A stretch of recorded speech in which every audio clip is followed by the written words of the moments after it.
মানুষের কাছে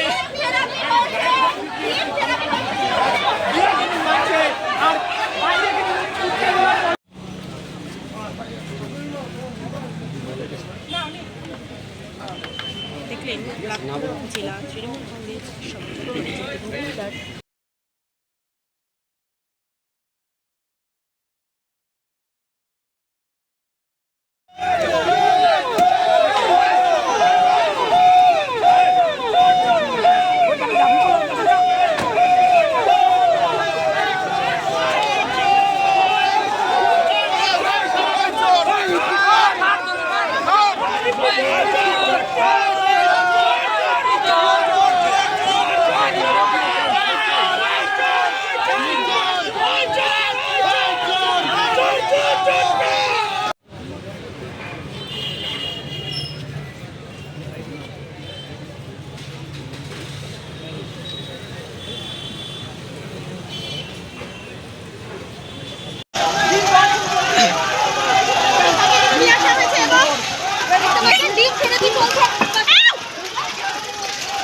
দাদা কি বলবেন দাদা কেন কি বলবেন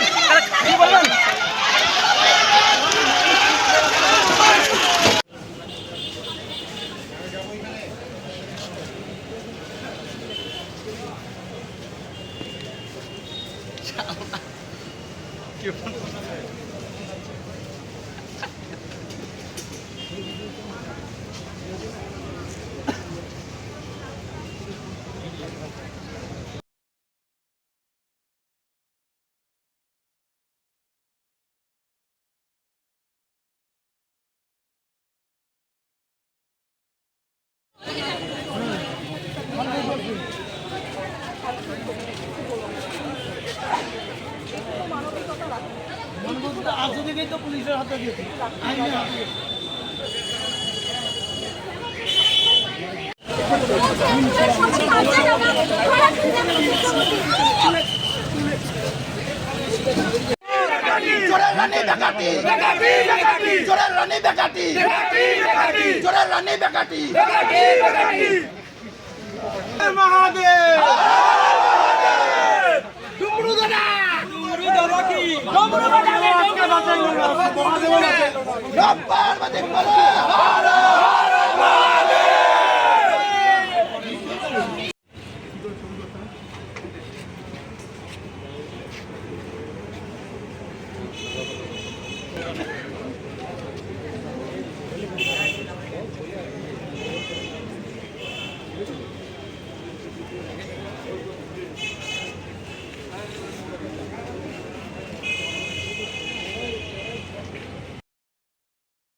কেসের হাজিরার জন্য আসছি। শুনলাম জেলা সভাপতিও নাকি আসছে এখানে। কালকে অ্যারেস্ট হয়েছে, তিনি কোন একটি দুর্নীতি করেছেন, চাকরি দিয়ে প্রতারণার কেসে উনি অ্যারেস্ট হয়েছেন। উনিও কোর্টে আসবেন। আমরাও আজকে একটি মিথ্যা মামলায় আমরা হাজিরা দিতে আসছি। তারপর ওনার ওয়াইফ আসলো, বলল যে কোনো রাগ যদি থাকে সেটা ভিতর থেকে ক্ষমা করে দিতে। কিন্তু আমাদের কোনো রাগ নেই, ব্যক্তিগতভাবে আমাদের কোনো রাগ ওনার উপরে নেই। উনি দুর্নীতি করেছে, দুর্নীতির দায়ে জেলে আসে, এটাই তো স্বাভাবিক। ওটাই আমি ওনার ওয়াইফকে বললাম যে আমরা প্রতিবাদ করার কারণে আমরা মিথ্যা মামলা খেয়েছি। উনি দুর্নীতির দায়ে উনি দুর্নীতির দায়ে আজকে অ্যারেস্ট হয়েছেন, এটাই পার্থক্য। আমরা প্রতিবাদ করে জেল খেটেছি, উনি দুর্নীতি করতে গিয়ে জেল খেটেছেন। এটাই ভারতীয় জনতা পার্টির একজন কর্মী হিসেবে এটাই ওনাকে বললাম। আপনার বিরুদ্ধে যে মামলার কথা বলছেন সেটা কি তৃণমূল থেকে দেওয়া হয়েছিল?